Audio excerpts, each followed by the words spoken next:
자, 안녕하세요 여러분. 신기방의 건설안전 기사 여자 한현유자 리더입니다. 자, 오늘은 2023년 필답형 4회차 해설 강의 들어가겠습니다. 자, 첫 번째 문제. 하이니의 사고 예방 대책 5단계를 순서대로 작성하시오라고 나왔습니다. 자, 하이니 사고 예방 대책 자주 나오는 문제죠. 자, 첫 번째 1단계 안전 조직입니다. 2단계 사실의 발견, 세 번째 3단계 분석입니다. 그리고 네 번째 시정 방법의 선정, 다섯 번째 시정책 적용입니다. 자, 암기법 알려드릴게요. 암기법 안사분 시정적입니다.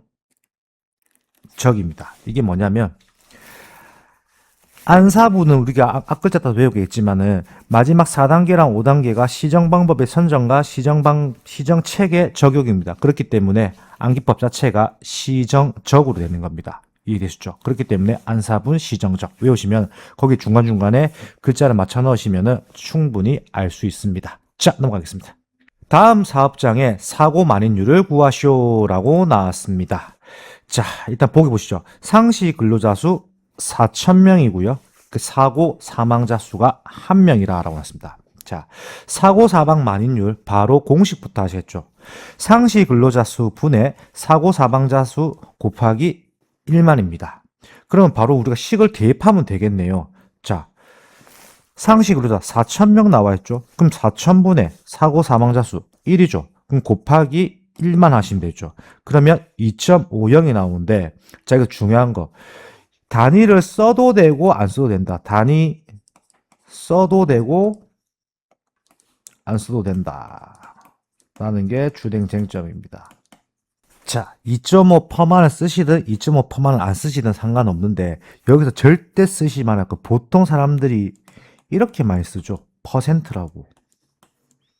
퍼센트는 절대 안 됩니다. 이해하셨죠? 자, 넘어가겠습니다. 자, 3번. 철근을 정착시키는 방식 두 가지를 작성하시오라고 나왔습니다. 자, 철근을 정착시키는 방법. 자, 첫 번째, 지압식입니다. 즉, 매립식이라고 하는 거고요. 자, 두 번째, 갈고리식입니다. 갈고리식. 그 세 번째, 용접에 의한 방법. 즉, 기계적 정착이다라고 생각하시면 되는데, 그러니까 철근을 정착시킨다는 말 자체가 철근을 정확하게 이제 시공을 하겠다는 뜻이겠죠. 그렇기 때문에 이게 지압식, 갈고리식, 그 용접에 의한 방법, 이렇게 세 가지 중에 두 가지를 작성하시면 되겠습니다. 자, 넘어가겠습니다. 자, 4번. 다음 설명에 해당하는 거푸집 부재의 명칭을 작성하시오라고 나왔습니다. 자, 첫 번째 보시죠. 거푸집의 일부로서 콘크리트에 직접 접하는 목재나 금속 등의 판유라고 합니다. 자, 이게 부재의 명칭은 거푸집 널입니다.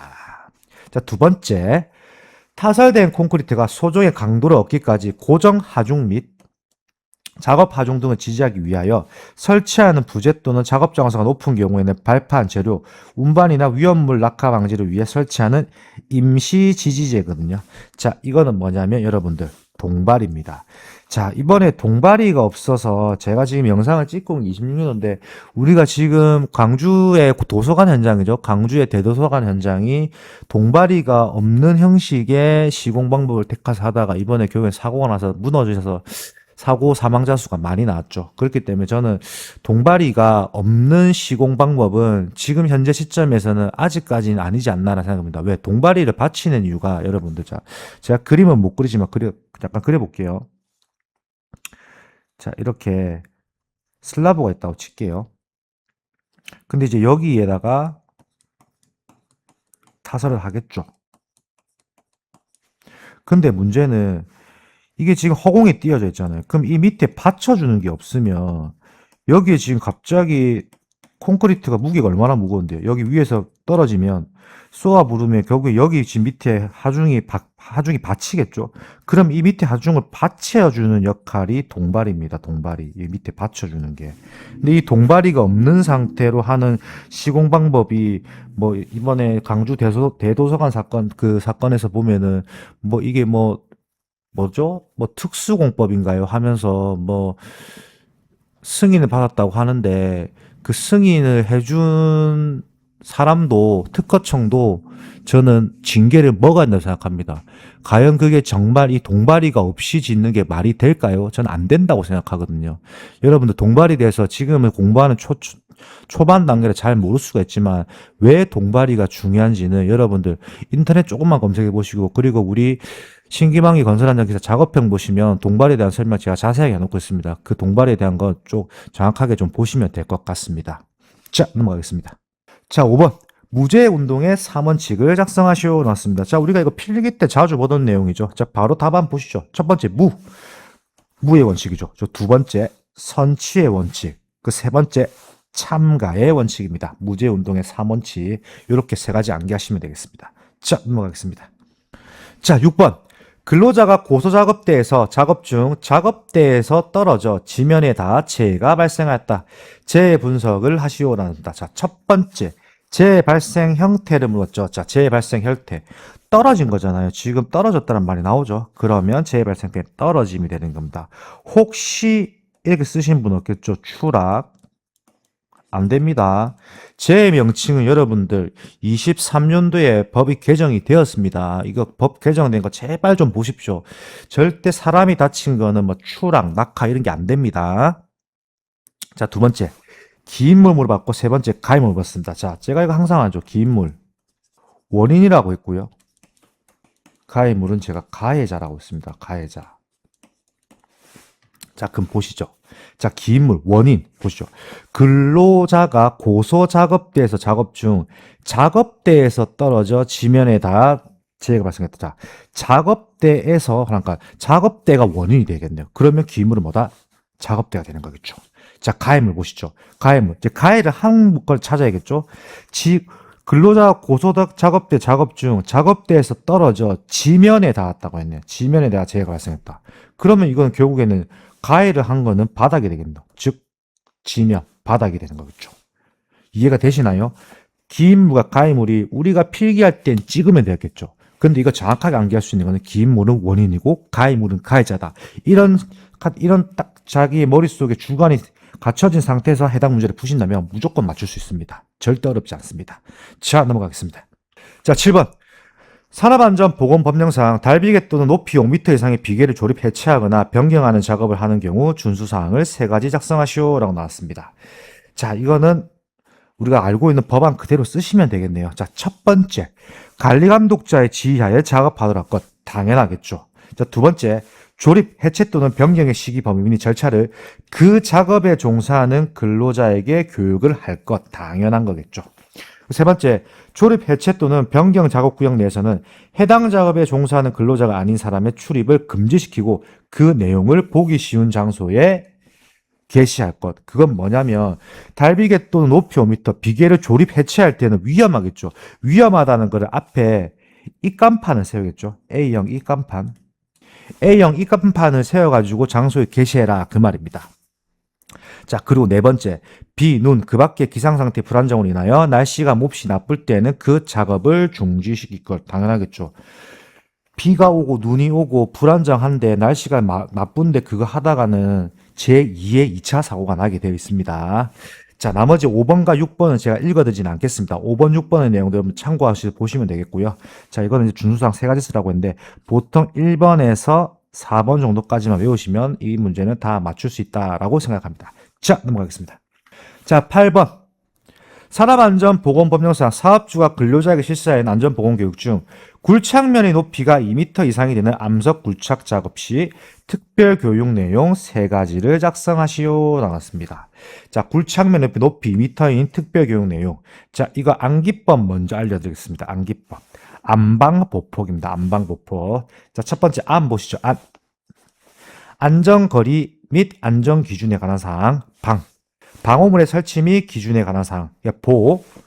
보호구 및 신호방법 등에 관한 사항. 마지막 폭발물 취급 요령과 대피 요령에 관한 사항. 당연하겠죠. 폭발물을 쓰는 경우도 있겠죠. 물론 요즘에 뭐 굴착 작업할 때 제가 앞전 강의도 말씀드렸을 건데 그러니까 소위 말 다이너마이트죠. 다이너마이트는 보통 시가지 쪽은 잘 안 씁니다. 보통 이제 이렇게 다이너마이트나 폭발물을 쓰는 경우는 어디냐면은 산이라든지 외곽 지역, 그러니까 사람들이 거의 없는 그런 곳에서만 이제 이런 화약류를 취급해서 사용을 하고 있습니다. 자, 넘어가겠습니다. 자, 9번. 다음 사업장의 세이프 T스코어를 구하고 안전도에 대한 심각성 여부를 판정하시오 나왔습니다. 단, 판정의 기준도 반드시 작성하시오 나왔습니다. 자, 일단 보기 보시죠. 자, 전년도 도수율 120 나왔습니다. 자, 올해의 도수율은 100이라 나왔고요. 자, 근로자 수는 400이고요. 자, 올해 근로시간 수는 1일 8시간 300이 근무입니다. 자, 세이프티 스코어는 처음에만 이 말만 들으면 어려워 보이죠. 근데 여러분들 결코 어려운 계산식이 아닙니다. 자, 보시죠. 자, 루트 분의 현재 총 근로시간 수 분의 과거 빈도율 곱하기 10의 6승입니다. 그리고 그 분의 현재 빈도율 마이너스 과거 빈도입니다. 자, 그대로 식에 대입만 하면 돼요. 자, 보시죠. 자, 현재 총 근로시간 수. 근로자 400이죠? 그럼 400. 400 곱하기 1, 8시간 곱하기 8. 300이 곱하기 300. 자, 그리고 전년도의 도수율이죠. 자, 전년도 도수율 120이죠. 곱하기 10에 6승하면 되고요. 자, 루트를 씌우고 그 분의 자, 현재 빈도율이죠. 올해 100이죠. 100 마이너스 과거 빈도율. 과거 빈도 120이잖아요. 마이너스 120. 푸시면 마이너스 1.79가 나오는데, 자, 판정은 과거와 큰 차이가 없다는데, 자, 우리가 판정 기준을 아셔야겠죠. 판정 기준. 자, 계산값이 마이너스 2 이하다. 그러면 과거보다 안전이 좋아졌다라고 생각하시면 되는 거고요. 자, 마이너스 2에서 플러스 2 사이다.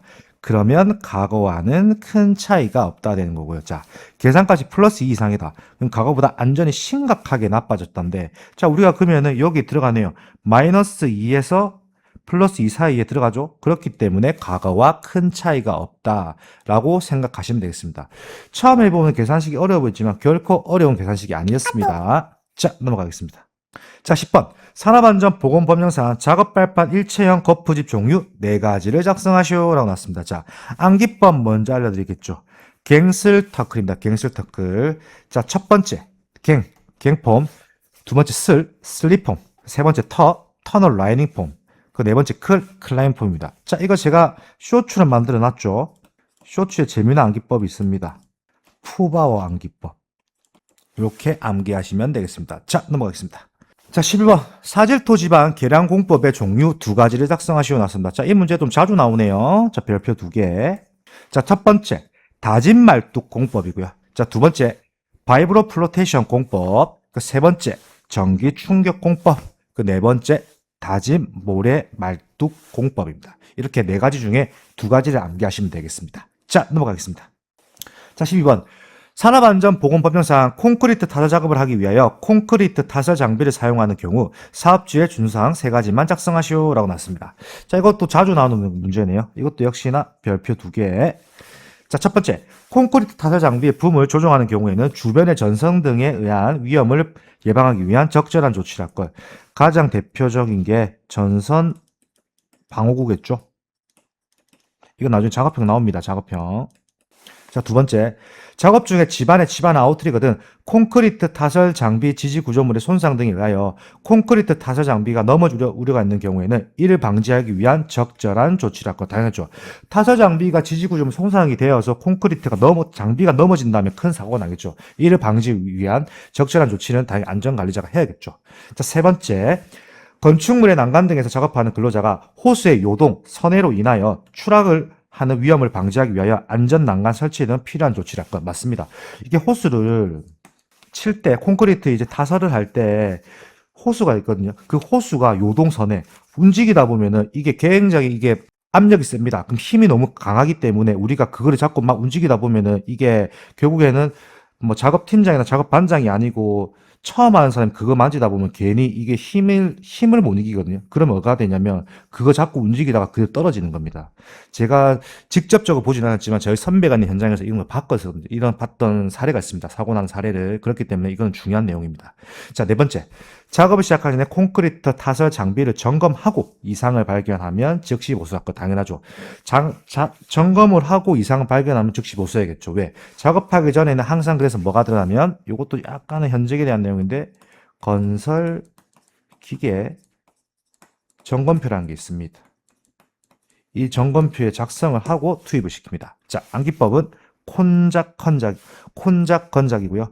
산업안전보건기준에 관한 규칙 제335조에 나와 있습니다. 자, 넘어가겠습니다. 자, 13번. 초음파를 이용하여 콘크리트의 균열 깊이를 평가하는 방법 3가지를 작성하시오라고 나왔는데요. 자, 이거는 그냥 뭐 없습니다. 그냥 외우시면 됩니다. 첫 번째, TC 티오법. 자, 두 번째, T법, 세 번째 BS법입니다. 이거는 뭐 설명을 길게 할 필요 없고요. 이 그냥 세 가지 딱 외우고 바로 외우고 넘어가면 됩니다. 자, 넘어가겠습니다. 자, 13번. 산업안전보건법령상 명예산업안전감독관의 업무를 네 가지 작성하시오라는 나왔습니다. 단 사업장에서의 업무입니다. 자, 첫 번째.